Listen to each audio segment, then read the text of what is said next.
नमस्कार साथियों, कैसे हैं आप सभी। उम्मीद करता हूं कि आप स्वस्थ होंगे, सुखी होंगे और आनंदित होंगे। आज हम बात करेंगे महाड़ सत्याग्रह के बारे में। जैसा आपको पता है कि देश आज़ाद होने से पहले या देश आज़ाद होने के बाद भी और इवन आज भी देखेंगे तो ये पाएंगे कि हमारे देश में जिस प्रकार से कास्ट का एक व्यवस्था है, जो कास्ट बने हुए हैं कि अपर ग्रुप है, लोअर ग्रुप है, ब्राह्मण समुदाय है, क्षत्रिय समाज है, वैश्य समाज है, शूद्र समाज है। तो इस बात को हमारे देश ने इसका जो है लगातार और निरंतर जो है इसका दुष्परिणाम देखने को इसका मिला है। ये एक लंबे समय से चलती हुई प्रक्रिया है जिसमें महाड़ सत्याग्रह ने इस चीज को जो है ठीक करने का प्रयास किया था। महाराष्ट्र में 1923 में जो है ये पहली बार जो है एसके बोल ने इस बात को लेके बॉम्बे काउंसिल में जो है इस बात को रखा कि जो निचली जात के लोग थे, जो दलित थे, उनके लिए जो है मंदिर में जाना, उनके लिए जो है वेल में कुएं पे जाना और उनके लिए जो है ओपन पब्लिक स्पेस पे जो है वो एक्सेस नहीं था, अलाउ नहीं था। हर जगह पे जो है जो अपर जात के लोग थे वही जो है उसे रूल करते थे, वही जो है एक्सेस कर पाते थे। मंदिरों में, कुओं पर, जितने भी पब्लिक प्लेसेस होते थे उन पे जिनका जोर था, जिनकी पावर थी, वही जो है रूल करते थे। और ज़्यादातर जो है अपर कास्ट के लोग थे वो इस पे रूल करते थे। इससे जो है जो निचली जात के लोग थे उनको बड़ी तकलीफ होती थी।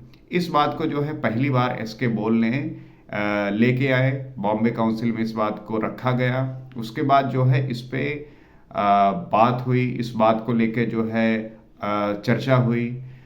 फिर 2024 में इसको लेके जो है एनालाइज किया गया, देखा गया और ये जब हुआ तब अपर कास्ट ने जो है निचली कास्ट पे इसका जो है और ज़्यादा प्रभाव डाला। इससे जो है और ज़्यादा परेशानियां होने लगी। फिर 1927 में भीमराव अंबेडकर ने जो है इस चीज़ को लीगलाइज करने के लिए कि दलित समाज को भी जो है पब्लिक प्लेस में, चाहे वो कुएं हो, चाहे वो मंदिर हो या किसी भी स्थान पे जो है उनको बराबरी का हक मिले, उन्हें भी जो है एक्सेस मिल सके। उसके लिए जो है उन्होंने महाड़ सत्याग्रह आरंभ किया। अब समझने वाली बात यह है कि जिस चीज़ को लेके हम आज भी इस समाज में, आपने देखा होगा कि आज भी जो है इस चीज़ को फेस कर रहा है हमारा समाज। और ये जो डिस्क्रिमिनेशन है, ये जो भेदभाव है, यही जो है हमारे देश की उन्नति में जो है बाधा बनती है।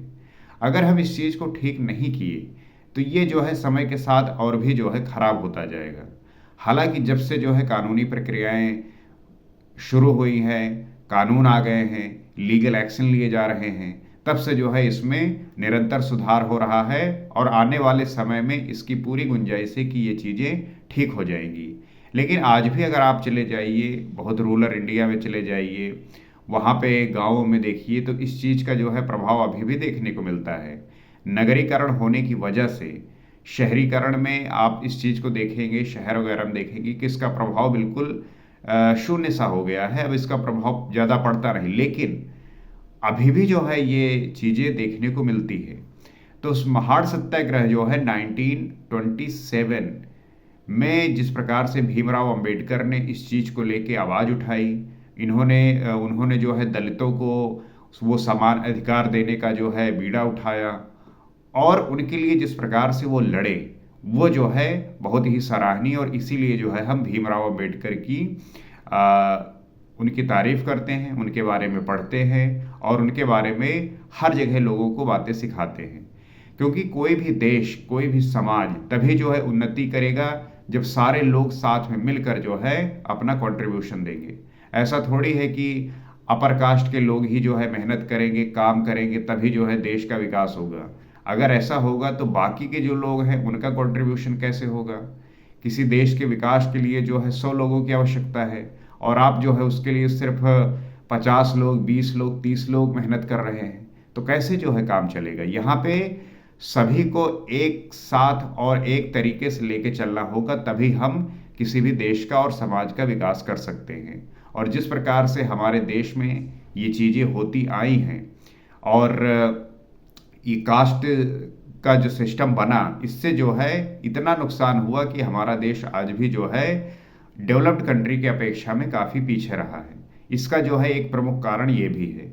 तो इस बात को समय के साथ लोगों ने समझा, जाना और उस चीज़ को जो है अब धीरे धीरे समय के साथ वो चीज़ें ख़त्म हो रही हैं और ख़त्म होना भी ज़रूरी है, क्योंकि ये जो है एक समाज पर कलंक है कि जहाँ पर दलित के लिए, निचली जात के लिए और जो लो कास्ट में आते हैं उनके लिए जो है, सोचिए आप कि पब्लिक प्लेसेस में एक्सेस नहीं है।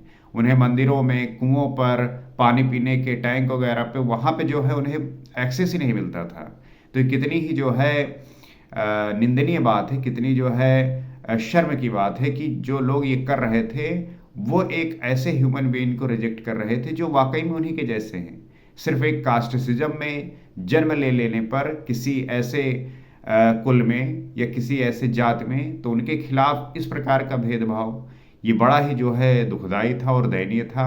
इसी वजह से समय समय पे इस देश में, इस समाज में ऐसे रिफॉर्मर होते हैं जो सोशल रिफॉर्म करते हैं। उसी में जो है इसके बोल ने जो है ये 1923 में इस बात को रखा। फिर 1927 में जो है भीमराव अंबेडकर ने इस चीज़ को लीगलाइज करने के लिए मेहनत की और एक डिकेड के बाद 1937 में जो है इस चीज़ में सफलता मिली। उसके बाद जो है उन सभी के लिए जो है इन प्लेसेस को एक्सेस दिया गया और समय के साथ इन चीज़ों में जो है सुधार आया। धीरे धीरे आज आप देख पा रहे होंगे कि इसमें जो है बिल्कुल ही ये जो है चीज़ें ख़त्म हो चुकी है और सब जो है कहीं पे भी किसी भी प्रकार से किसी भी स्थान पर एक्सेस कर सकता है। तो जो चीज़ हम आज महसूस कर पा रहे हैं, जो चीज़ आज हम कर पा रहे हैं, वो ऐसे लोगों की देन है जो हमारे देश के लिए जो है भगवान बने, जो हमारे देश के लिए जो है देवता के समान रहे, कि उन लोगों को भी जो है उस बराबरी में लाके खड़ा किया जिनके साथ इस प्रकार की जो है चीज़ें होती आई हैं। यहाँ पे किसी भी अपर कास्ट के लोग को इस बात को लेके आहत आज भी हो जाते हैं, लेकिन वो ऐसे माइंडसेट के लोग हैं कि जिनको जो है समझने की आवश्यकता है कि कोई ऊंचा नीचा कैसे हो सकता है। हम सभी एक जो है ह्यूमन बीइंग हैं, सभी जो है एक तरीके से जन्म लेते हैं, सभी का समान अधिकार होना चाहिए। किसी देश की किसी भी चीज़ में जो उपलब्धता है उसमें किसी भी तरीके का किसी के साथ इस प्रकार का डिस्क्रिमिनेशन ना हो कि आपने इस जात में जन्म लिया है। तो ये बड़ा ही जो है दुखदाई था, निंदनीय था, लेकिन ये चीज़ें ठीक हुई और अब आप देखिए इस चीज़ में इस प्रकार की चीज़ें देखने को नहीं मिलेंगी। हालांकि अभी भी जो है ये चीज़ काफ़ी हद तक आप बाहरी रूप से नहीं लेकिन आंतरिक रूप से लोगों को देख पा रहे होंगे, वो ऐसा जिक्र करते हैं, महसूस करते हैं। इसलिए जो है हमें इस चीज़ों को छोड़कर हमें उस समानांतर एक समान लेवल पे आके जो है इस चीज़ को ठीक करने की आवश्यकता है, क्योंकि जब तक ये होगा नहीं, समाज में जो है एक कॉन्फ्लिक्ट क्रिएट रहेगा और जो किसी भी देश की को डेवलप होने में, किसी भी देश को ऊंचा जाने में जो ऊर्जा चाहिए वो व्यर्थ ही नष्ट होती रहेगी। तो हमें उस ऊर्जा को एक करके इस देश के विकास में जो है उसका उपयोग करना है, ना कि हम जात में बट के, धर्म में बैठकर सारी चीज़ों को खराब करें और अपने देश को जो है डेवलप ना कर सके, अपने देश को जो है उस स्थिति में ना ला सके जहाँ पे हम सभी वर्ल्ड के जो डेवलप्ड देश हैं उनके साथ compete कर सकें। ये तभी होगा जब हम अपनी सोच को बदलेंगे और अपनी सोच बदलेंगे तो दिशा और दशा दोनों ही बदल जाएंगी। तो मुझे पूरी उम्मीद है कि आप इस बात को समझ पा रहे होंगे। आप क्या समझते हैं, आपकी क्या राय है, आप भी जो है बताइए, ताकि इन सब बातों को लेके हम ठीक प्रकार से जान सके, समझ सकें और अपनी सोच जो संकीर्ण जिन लोगों की है, जो इन चीज़ों को आज भी जो है अलग तरीके से सोचते हैं, उसी प्रकार से जो पुराना चलता आ रहा था उसी चीज़ को लेके आज भी वो जो है इस प्रकार के चीज़ें अप्लाई करने की कोशिश करते हैं, जो कि बहुत ही गलत है। हमें सबको एक साथ लेके एक समान समाज की धारा में रखकर उन्हें जो है ऊंचा कर रखना है, उन्हें जो है वो सब कुछ प्रोवाइड करना है जो उन्हें चाहिए, जिसकी वजह से हम देश को उन्नति के रास्ते पे ले जा सकते हैं। तो आज इतना ही। अगले एपिसोड में आपसे फिर मुलाकात होगी। नमस्कार।